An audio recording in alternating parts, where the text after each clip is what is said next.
এরপর হচ্ছে ওয়ালিল্লাহি আলান নাসি হিজ্জুল বাইতি মান ইসতাতাআ ইলাইহি সাবিলা। আল্লাহ রাব্বুল আলামিন বললেন বাইতুল্লাহ শরীফ পর্যন্ত পৌঁছাইতে আল্লাহর ঘর খানায়ে কাবা যাওয়ার জন্য যার তৌফিক আছে, সামর্থ্য আছে, আল্লাহ যাদেরকে তৌফিক দিয়েছেন তারা যাতে সেখানে চলে যায়। মাইয়া ফুয়ার বিয়ে আছে এবছর, মাইয়া ফুয়া বিয়ে দিও ফুয়াল্লা বন্যম এই নয়, যতক্ষণ আমার তৌফিক হয়েছে, টাকা হয়েছে, অতক্ষণের মধ্যে আমাকে হজ করতে চলে যেতে হবে। তো এটা হচ্ছে তাকওয়ার ব্যাপার। আমি যদি মেয়ে বিয়ে দিব, ছেলের জন্য বউ আনবো, এটা আশা করি, তো আগামীকালকে যদি আমি মারা যাই কি হন এল মানুষ নমরণ না গুমজা গুজারে আদাদা ফেরুজ দিবে আসিল বদাহালি সুনাম ধন্য মানুষ সৈদ্য বলে ফেরুজ ইবা মানুষও বিয়া কোনো সিনের দামিও মানুষ। তো এই মানুষ পর্যন্ত এত বয়স যাও ইয়ে কিন্তু সুস্থ মানুষ, এরপরেও তিনি মারা গিয়েছেন। ওনার কোনো এরকম কোনো চিন্তা ভাবনা ছিল যে সে যে মারা যাবে সেটা জানা ছিল না ওনার। এই জন্য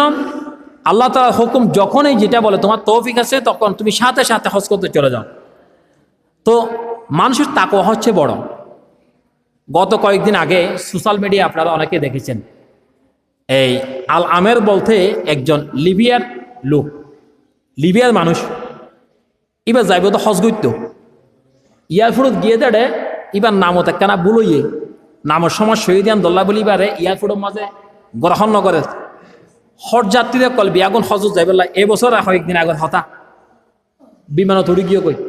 ক্যাপ্টেন জিবা আছে ইবা প্লেন সাড়ে দি ফেলে একবার সাড়ে দি আকাশে তুলতে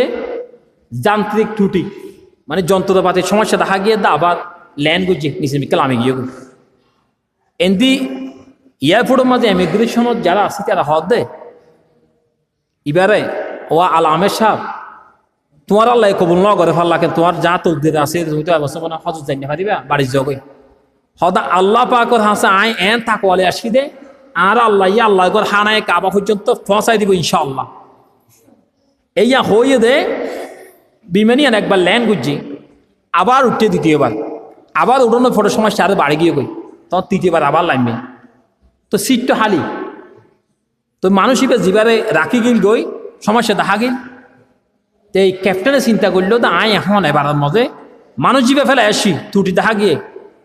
বিমানের সমস্যা হোক যা হইব দুইবার তো সমস্যা হইয়ে এবার আমাদের মানুষ এবার তুলি এক হইবার তুলনার সাথে সাথে একই বিমান অসুস্থ বিমান সমস্যা হয়ে দিল্লা বিমানই আনরে এই তাকওয়াবান মানুষ এবারে যতক্ষণ বিমান তুলি ফেলে গিয়ে তুলনার সাথে সাথে বিমানের বেলা এখনো সমস্যা না হয় একবার নির্দিষ্ট জায়গা পর্যন্ত আল্লাহ পাকে পৌঁছা দিবে লেগেছে সুবহানাল্লাহ। দেখুন না হন্ডিলা তাকওয়া,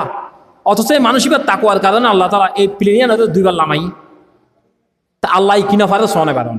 এত লাইল দেখি তাকওয়া সব থেকে বড় জিনিস হইল যে তাকওয়া। তো হজের ব্যাপারে হাদিস ওমান মান হাজ্জা লিল্লাহি ফালাম ইউরফাস ওয়ালাম ইউফসাক রাজা কায়াউমিন ওয়ালাদুহুমহু। নবীজি বললেন কেউ যদি হজ করে মান হাজ্জা লিল্লাহি ফালাম ইউফসুক, যে ব্যক্তি আল্লাহর জন্য নিবেদিতভাবে হজ করল সমস্ত পাপোত্তর বিয়াগিনে তো বাঁচি থাকিল। ফাপ করেই নয়,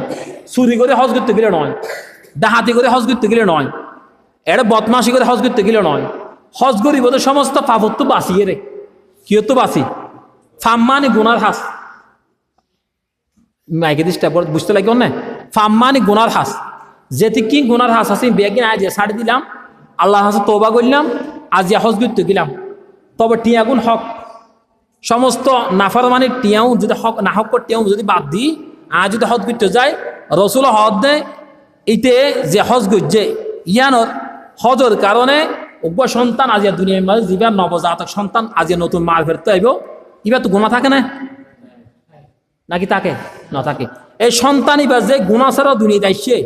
এন্ডিল্লা সন্তান বানাই এরা আল্লাহ ইয়া হজ করতে যাবে হাজি বেড়ে দুনিয়ার মাঝে আবার ফাটাই দিব সুবহানাল্লাহ। এরপর হজ আল উমরাতু ইলাল উমরা অজ্ঞ উমরা করছে আবার অজ্ঞ উমরা করছি তাহলে উমরা হইয়ে যা তো তৌফিক আছে। আল উমরাতু ইলাল উমরা কাফারাতুল লিমা বাইনাহুমা মানে দুয়া হুমা ই বলতে আরবি শব্দ হুমা ওয়াল হাজ্জুল মাবরুরা হজ্জ মাবরুরা দুয়া এই দুইবার জিবে হজ করছে দুইবার জিবে উমরা করছে আল্লাহ তাআলা এবছর উমরা করছে, আবার আগামী বছর উমরা করছে, 2 বছর উমরা করছে, 2 বছর উমরার মাঝখানে যে দেখবেন সগিরা গুনাহ আছিল, ফাপ না করে জানি পক্ষে সগিরা গুনাহ জানতো কি হয়েছে, জানি পক্ষে ফাপ করছে তুই নয়, আবার জানি পক্ষে ফাপ নগরী কেউ যদি শুনো কোন হয়ে যাগো দয় সদায় বন্ধাই এবার আয় শুনো কোন আয় মাপ করে দিয়ম, আর এবার প্রাপ্য হিসাবে এবার আয় জাহান্নামে তো বাঁচাই রে, এবার পুরস্কার দেখি আয় আল্লাহ এবার একটা জান্নাত দিয়ম, সুবহানাল্লাহ। তো সময় আজ একটু বেশি হয়ে গিয়ে কই অনদা আসন কষ্ট করে আসন, আর যারা নোয়াইন একটু দ্রুত কামিতে চলে আয়োজন কই একখানা দোষ পরে আজ শেষ করে দিব। আল্লাহুম্মা